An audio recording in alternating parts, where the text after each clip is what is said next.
안녕하세요. 유상민 목사입니다. 오늘은 어제 마무리하지 못한 교회 전기공사를 이어서 했습니다. 고가 높아서 애로사항이 좀 있었지만 몸집 좋은 목사님이 하나씩 일을 야무지게 아주 잘 해주었습니다. 옆에 있어봤자 별 도움이 되지 못하는 저는 그저 말로만 많은 일을 했습니다. 누군가를 도우면서 산다는 것, 그것도 큰 의미가 있지만 누군가의 도움을 받으면서 산다는 것, 그것도 나쁘지는 않습니다. 다윗은 요나단의 도움을 많이 받지 않았습니까? 사도 바울은 브리스길라와 아굴라의 도움을 받았고 또 그 외에도 얼마나 많은 사람들의 도움을 받았습니까? 한 중풍병자는 자기를 침상째 들어서 예수님께 데려다준 사람들의 도움을 받았고, 심지어 삼위일체 중 한 분이신 예수님은 제자들의 도움을 받으셨습니다. 이렇게 서로 돕고 사는 것, 그것이 하나님의 뜻 아니겠습니까? 하나님은 아담을 만드시고 또 하와를 만드셨는데 아담을 돕는 배필로 하와를 만드셨습니다. 물론 하와만 아담을 돕는다는 것이 아니라 아담도 하와를 돕고 그렇게 서로 돕는 배필이 되게 하셨다는 것입니다.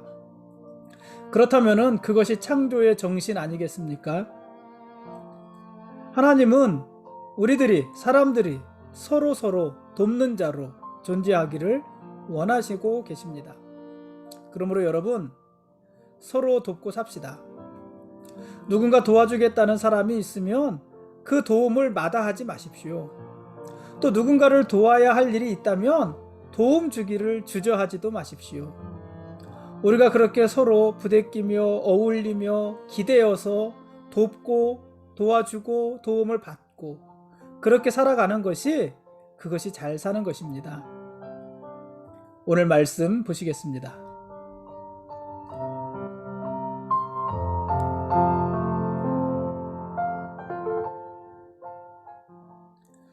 오늘 읽을 말씀은 사무엘하 13장과 14장 말씀입니다. 다윗의 아들들이 자라면서 죄가 그들 가운데 고개를 들기 시작을 합니다. 다윗의 첫째 아들이 누군지 혹시 기억하십니까? 헤브론에서 낳은 다윗의 첫째 아들, 그 아들이 바로 암논이잖아요. 암논이 첫째 아들인데 이 암논이, 그러니까 첫째라는 얘기는 뭐예요? 그 아들들을 대표하는 자잖아요. 장자잖아요.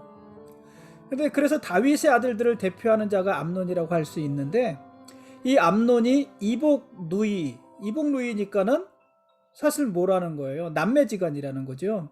자기 누이인 다말을 강간하는 일이 벌어집니다. 그 일을 부추긴 자는 누구냐면은 암논의 사촌이니까 역시 가족입니다. 암논의 사촌이자 친구인 요나답이었습니다. 이 요나단은 암논이 이복누이인 다말을 어떻게 하면 강간할 수 있을지를 아주 구체적으로 옆에서 조언했던 사람입니다. 그리고 이 암논은요, 미련스럽게도 그 요나답의 말을 듣고 그대로 실행을 해서 결국 다말을 강간하고 맙니다. 우리가 시편 말씀에 보면은 그런 말씀이 있잖아요. 복 있는 사람들은 악인들의 꾀를 따르지 아니하며 죄인들의 길에 서지 아니하며 오만한 자들의 자리에 앉지 아니하고 오직 여호와의 율법을 즐거워하여 그의 율법을 주야로 묵상하는 자다. 이런 말씀이 있지 않습니까? 암논은 이런 사람이 아니었던 거예요. 그러니까 암논은요, 여호와의 율법을 묵상하지 않은 것입니다. 그는 오직 악인의 꾀를 따라서 살았고요, 죄인의 길에서 오만한 자들과 함께 하면서 살았던 사람입니다. 그러니 미련한 자인 거죠. 복이 없는 자였던 거죠. 그 결과 다윗의 집안은요, 두고두고 큰 어려움을 당하게 됩니다. 그러니 암논은요, 얼마나 미련한 사람입니까? 암논은 아주 치밀하게 준비한 대로 다말을 강간했습니다. 그러니까 충동적으로 강간한 것이 아니라 아주 치밀하게 계획하고 준비하고, 그 계획에 누구까지 끌어들입니까? 자기 아버지 다윗까지 끌어들이잖아요. 다윗까지 끌어들여서 치밀하게 준비해서 강간한 것입니다. 그런데 그렇게 강간하고 나서는 다말을 내쫓았습니다. 다말을 취하려는 욕구가 강했던 만큼 이 다말을 버리려는 마음도 아주 강하게 일어났습니다. 다말이 그 일의 부당함에 대해서 호소했지만은 암논은 듣지 않았습니다. 들은 척도 하지 않았습니다. 암논은 자신이 범한 다말에게 아무런 책임도 지지 않았습니다. 다말은 처녀의 몸으로 큰 수치를 당했지만 암논은요, 그런 다말의 처지는 아랑곳 없고 그저 골방에 숨어서, 문을 걸고 숨어서 자기의 죄를 감추기에만 급급했습니다. 암논이 행한 이런 일들을 다윗 왕이 알게 되었습니다. 그 일로 인해서요, 다윗 왕은 심히 노했다, 이렇게 성경은 기록을 합니다. 그러나 그게 전부입니다. 다윗 왕은요, 암논이 행한 일로 인해서 심히 노하였지만 그러나 암논을 꾸짖지 않았습니다. 그 일로 인해 암논을 꾸짖지 않았습니다. 다윗 왕은 암논에게 어떤 조치도 취하지 않았습니다. 왜 다윗은 암논을 꾸짖지 못한 것일까요? 꾸짖지 않은 걸까요? 아니면 꾸짖지 못한 것일까요? 여러분, 그런 생각 해보셨습니까? 다윗은 암논을 꾸짖지 않은 걸까요? 아니면 꾸짖지 못한 걸까요? 어쨌든 다윗은요, 암논을 꾸짖지 않았습니다. 자기 맏아들 암논이 행한 일을 보면서 어쩌면 다윗은 자기 자신이 밧세바를 범했을 때의 일을 생각했을지도 모르는 일 아니겠습니까? 만일 그렇다면은요, 누가 누구를 꾸짖을 수 있었겠습니까? 만일 다윗이 암논의 부정함에 대해서 꾸짖는다 한들 그 꾸짖음의 권위가 섰겠습니까? 아마 이런 이유들로 인해서 다윗은 암논을 꾸짖지 못했을지도 모르겠습니다. 여러분, 그러나요? 그래도 다윗은 암논의 잘못을 꾸짖었어야 합니다. 암논의 죄를 책망했어야 합니다. 마치 나단 선지자가 다윗을 찾아와서 다윗의 죄를 들추고 다윗에게 임할 하나님의 진노와 책망을 선포하셨듯이 이 다윗도 암논에게 그랬어야 합니다. 그러나 다윗은요, 암논에게 아무런 책임도 묻지 않았고 암논이 다말을 범한 일은 결국 시간이 지나면서 유야무야하게 되었습니다. 그러나 암논의 일을 마음에 품고 있는 자가 있었습니다. 그게 누구예요? 바로 그 유명한 압살롬입니다. 암논이 다말에게 행한 일을 이 압살롬이 마음에 품고 있었습니다. 왜냐하면 이 압살롬은 다윗의 셋째 아들인데 다윗의 셋째 아들이기도 하면서 암논의 친오빠입니다. 그러니까 친동생이에요. 암논이 여동생. 그래서 이 압살롬은요, 암논이 자기 여동생에게 행한 일에 대해서 마음으로 크게 분노하고 그 암논에게 복수하기 위해서 2년 동안을 준비하면서 기다렸습니다.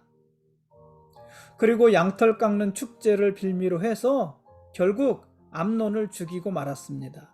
2년 만에 죽인 거예요. 압살롬이 암논을 죽였다는 소식도 다윗이 들었습니다. 당연히 듣지 않았겠습니까?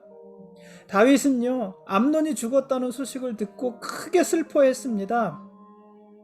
그러나 이때에도요, 다윗은 압살롬을 책망하지 않았습니다. 압살롬에게 죄의 책임을 묻지 않았습니다. 다윗이 압살롬의 죄를 책망하지 않은 것인지 아니면 책망하지 못한 것인지 사실 우리가 알 수 없죠. 여러분 어떻게 생각하십니까? 이 다윗은 압살롬의 죄를 책망하지 않은 걸까요? 아니면 책망하지 못한 걸까요? 어쩌면은 이 다윗은 압살롬이 암논을 죽였다는 그 소식을 들을 때 우리아를 죽였던 자신의 죄를 떠올렸을지도 모를 일 아니겠습니까? 자기가 지은 죄를 감추기 위해서 밧세바의 남편이고 또 자기의 충성스러운 부하 장군이었던 우리아. 그 우리아를 자기가 죽였는데 무슨 염치로 압살롬을 꾸짖을 수가 있었겠습니까? 근데 여러분, 그래도요, 이때도 다윗은 압살롬을 꾸짖고 압살롬의 죄를 물었어야 됩니다. 하나님의 나라 이스라엘에 그러한 죄가 발붙이지 못하도록 압살롬에게 그가 지은 죄에 대해서 단호하게 조치했어야 합니다. 그러나 다윗은 그러지 못했지요. 다윗에게는 압살롬이 범한 죄에 대한 분노보다 아들을 사랑하는 마음이 더 컸기 때문일지 모르고, 또 압살롬이나 암논이 범하는 그 죄의 심각함보다 자기가 지었던 죄의 그 기억, 그 굴레에서 벗어나지 못하고 있었던 건지도 모릅니다. 그렇게 다윗은 하나님의 율법을 집행해야 하는 왕의 본분을 잃어버렸습니다. 아들에 대한 비뚤어진 사랑은 공의를 행해야 되는 왕의 직무에 태만하게 했습니다. 이런 다윗의 모습은 훗날 자신의 집과 이스라엘에 더 큰 화를 불러오게 되잖아요. 이 아들들의 죄를 처음부터 잘 다스렸으면 그러지 않았을 텐데, 그 죄를 묵인하고 또 묵인하면서 결국 자기 집에, 그리고 이스라엘에게 죄로 인한 큰 화를 불러오게 된 것입니다. 여러분, 죄는요, 살아있는 생물과 같은 것입니다. 죄는 언어적인 어떤 정의, 이런 것이 아니에요. 죄는 살아있는 실체예요. 생물이에요. 죄는 방치하면 계속해서 자라면서 악한 영향력을 행사하는 것입니다. 그러므로 죄는 처음부터 제거해야 되는 것이에요. 시작부터 뿌리를 뽑아야 하는 것입니다. 별것 아닌 죄를 우리가 조금씩 허용하다 보면은요, 결국에는 그 죄가 모든 것을 삼키는 괴물이 되는 것입니다. 처음에는 별거 아니었는데. 그래서 여러분, 별거 아닌 죄의 특징이 뭔 줄 아십니까? 가장 별거 아닌 죄를 짓는 사람이 누굴까요? 가장 별거 아닌 죄, 누가 지을까요? 어린아이들 아닙니까? 어린아이들. 왜 별거 아니냐면, 어린아이들은 영향력이 그렇게 크지 않잖아요. 그 사람은 그 영향력의 범위 안에서 죄를 짓는 것인데, 어린아이들은 영향력의 이게 범위가 그렇게 크지 않기 때문에 죄도 그렇게 큰 죄가 없어요. 그래서 어린아이들이 죄를 지면 어때요? 귀엽잖아요. 어린아이들이 거짓말하는 거 보십시오. 얼마나 귀엽습니까? 귀여워 죽습니다. 아유, 조그만 게 거짓말을 하니까는 얼마나 귀여워요. 어린아이들이 나쁜 짓을 하는 것은요, 이뻐요. 이뻐 보여요. 이게 대수롭지 않은 죄, 뭐 별것 아닌 죄, 이런 것들이 이래요. 아주 친근하고 뭐 그렇게 보입니다. 그래서 그것들을 허용하는데, 그것을 허용하다 보면은 결국에는 그 죄가 자라서 모든 것을 삼키게 된다는 거예요. 괴물 같은 존재가 된다는 것입니다. 사도 바울이 야고보서 1장 15절에서 이렇게 말을 했습니다. 여러분 다 아는 말씀이죠. 욕심이 잉태한 즉 죄를 낳고, 죄가 장성한 즉 사망을 낳느니라. 여러분, 죄는요, 잉태되는 것이고 자라나는 것입니다. 그 자리에 그대로 머물러 있는 것이 아니라 거기서 자라나는 것이에요. 그게 죄예요. 그래서 살아있는 생물인 것입니다. 그런데 그 죄가 계속해서 자라는데도 그대로 방치해둬서 그 죄가 장성하기까지 하면, 장성한 데까지 자라면은 결국 어디에 이른다는 거예요? 사망에 이르게 되는 것이다. 이렇게 말을 하고 있습니다. 그러니 죄는 처음부터 뿌리를 뽑아야 하는 것입니다. 그 점에 있어서 다윗은 아들들에게 무기력했던 것입니다. 사실 이 앞에 있었던 사람들 다 마찬가지예요. 엘리 선지자 기억하십니까? 한나의 기도를 들어서 사무엘의 출생을 예고했던 엘리 선지자, 이스라엘의 마지막 사사라고 할 수 있죠. 엘리 선지자나, 또는 누구예요? 사무엘 선지자, 사무엘이 마지막이네요. 사무엘 선지자. 이들은 모두 엘리와 사무엘은 비교도 할 수 없는 사람이지만 심지어 사무엘과 같은 그런 훌륭한 선지자도요, 자식들의 문제를 어떻게 하지 못했었잖아요. 다윗 왕도 꼭 그런 길을 가고 있는 것입니다. 자녀들의 죄에 대해서 깊이 관여하지 못했습니다. 그 결과 자녀들이 자기들끼리 죽고 죽이고 한 것입니다. 자녀들이 죽은 것입니다. 아주 허무하고 비참하게 죽은 것입니다. 다윗의 아들들이 그렇게 죽은 것은 어쩌면 아버지 다윗이 그들의 죄에 대해서 침묵한 결과 아니겠습니까? 처음부터 그 죄에 대해서 책망하고 뿌리 뽑지 않았기 때문에, 내버려 뒀기 때문에 결국 그들이 그렇게 자기들끼리 죽고 죽이면서 비참한 최후를 맞이하는 것 아니었겠습니까? 어쨌든요, 그술로 도망갔던 압살롬이 요압의 중재로 3년 만에 예루살렘으로 돌아오게 됩니다. 그런데 그 이후로도 2년 동안 다윗을 보지 못했습니다. 그러나 역시 요압의 중재로 압살롬이 다윗 왕 앞에 설 수 있게 됐어요. 그러니까 압살롬이 암논을 죽인 지 5년 만에 아버지를 만나게 됩니다.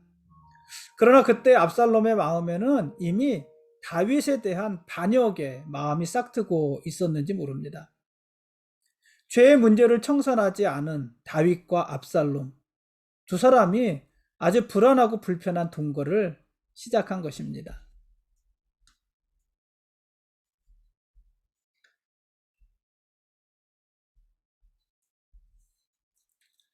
지금까지 사무엘하 13장과 14장 말씀에 대한 길라잡이였습니다.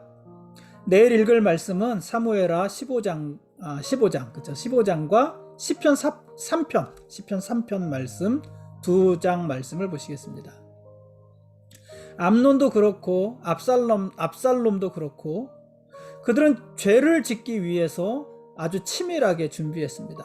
그러니까 암논의 죄도 그리고 압살롬의 죄도 충동적인 죄가 아니었다는 것이에요. 그들은 아주 치밀하게 준비해서 죄를 지었습니다. 암논은 어떻게 하면 자기 누이인 다말을 범할 것인지만 생각했습니다. 그 생각이 어찌나 골몰했던지요, 병이 날 지경이었습니다. 압살롬은 어떻습니까? 압살롬은 무려 2년 동안이나 암논을 죽일 궁리만 했습니다. 압살롬은 암논이 경계심을 풀 때까지, 암논에게 경계심이 풀릴 때까지, 암논도 죄를 짓고 불편하지 않았겠습니까? 압살롬이나 다른 형제들로부터 어떤 대우를 받을지 불편하지 않았겠습니까? 그리고 자신을 지키려고 경계하지 않았겠습니까? 근데 그 경계심이 다 풀릴 때까지 기다렸던 것 같아요. 그 기간이 2년여가 지난 것입니다. 어쨌든 그렇게 2년여 동안 암논을 죽일 기회만 엿보다가 결국 기회가 왔을 때 망설이지 않고 암논을 죽인 것입니다. 여러분, 죄의 미혹을 떨쳐버리지 않으면요, 다른 건 하나도 생각나지 않습니다. 하나도 눈에 들어오지 않습니다. 오직 자기가 집중하는 그 죄밖에 보이지 않습니다. 본분도, 도리도, 율법도, 믿음도 하나도 눈에 들어오지 않습니다. 그래서 절제가 안 되는 것이에요. 오직 죄질 일에만 집착하게 되는 것입니다. 그리고 거기에만 집중하는 것입니다. 그러므로 죄에 대한 미혹은요, 처음부터 과감히 떨쳐버려야 되는 것이에요. 이 정도는 내가 감당할 수 있어. 이 정도까지는 내가 수용할 수 있어. 아닙니다. 이 정도 오기 전에요, 처음부터 뿌리를 뽑아야 되는 것이에요. 그러지 않으면 거기에 집중하느라고 점점 그 죄의 마음이 자라고 싹신하고 거기에 집중하느라고요, 그 어느 선부터는 다른 아무것도 보이지 않는 거예요. 하나님도 보이지 않고, 믿음도 보이지 않고, 부모 형제도 보이지 않고, 아무것도 보이지 않는 거예요. 그 죄만 보이는 거예요. 죄만.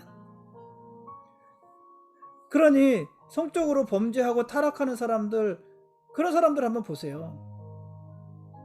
그게 정말 아주 잠깐이잖아요. 그래서 얼마나 엄청난 일들을 합니까? 그 다음 일들이 생각나지 않는 것이고 그 다음 일들이요 전혀 보이지 않는 거예요. 오직 그 순간만 보이는 것이에요. 여러분, 그게 죄입니다. 죄의 속성입니다. 그러므로 죄에 대한 미혹은 처음부터 과감히 떨쳐버려야 됩니다. 그래야 우리의 본분을 지킬 수 있는 것입니다. 오늘 암논, 압살롬, 다윗 이 세 사람의 이야기를 주로 했는데요. 여러분, 이들의 문제가 무엇인지 아시겠습니까? 이들에게 빠진 것이 무엇인지 아시겠습니까? 암논과 압살롬은요, 끝까지 자기들의 죄를 회개하지 않았습니다. 정말 엄청난 죄를 지었지만 자기들의 죄를 회개하지 않았습니다. 그리고 다윗은 그들의 죄를 책망하지 않았습니다. 그러니까 이들이 분명 큰 죄를 지었는데 마치 아무 일도 없었던 것처럼 유야무야 넘어간 것입니다. 그래 얼마나 좋았을까요? 그렇죠? 죄를 지었는데 거기에 대한 대가 없이 유야무야 넘어갔으니까요. 얼마나 좋았을까요? 죄에 대해 꾸짖고 책망해야 될 사람도, 죄를 짓고 회개해야 될 사람도 그냥 그 순간만 넘어간 것에 대해서 어쩌면은 고마워하며 지냈을지도 모릅니다. 그 순간을 넘어간 것. 그런데 그렇게 그들의 죄 문제는 해결되지 않았고 그것이 결국 이스라엘을 큰 혼란에 빠뜨리게 하는 것입니다. 여러분, 첫째는 죄를 짓지 말아야 됩니다. 죄를 두려워해야 되고 멀리해야 되고 그 미혹에 빠지지 말아야 됩니다. 둘째는 죄를 지었을 경우에는 회개해야 됩니다. 죄를 짓지 말아야 되지만 그래도 죄를 지었을 경우에는 회개해야 됩니다. 셋째는 책임 있는 사람들은 죄에 대해서 책망해야 됩니다. 넘어가면 안 되는 거예요. 책망해야 되는 것입니다. 이런저런 이유로 눈 감아주지 말아야 되는 것입니다. 죄에 대해서 단호히 경계하고 그 책임을 물어야 됩니다. 여러분, 그게 사랑입니다. 죄에 대한 책임을 묻는 것과 죄를 용서하는 것, 이건 전혀 별개예요. 죄에 대해서 책망을 묻는 것과 죄를 용서하는 것은 별개의 문제인 거예요. 그 죄를 용서하면서 책망할 수 있어야 되는 것이고 죄를 책망하면서 용서할 수 있어야 되는 것입니다.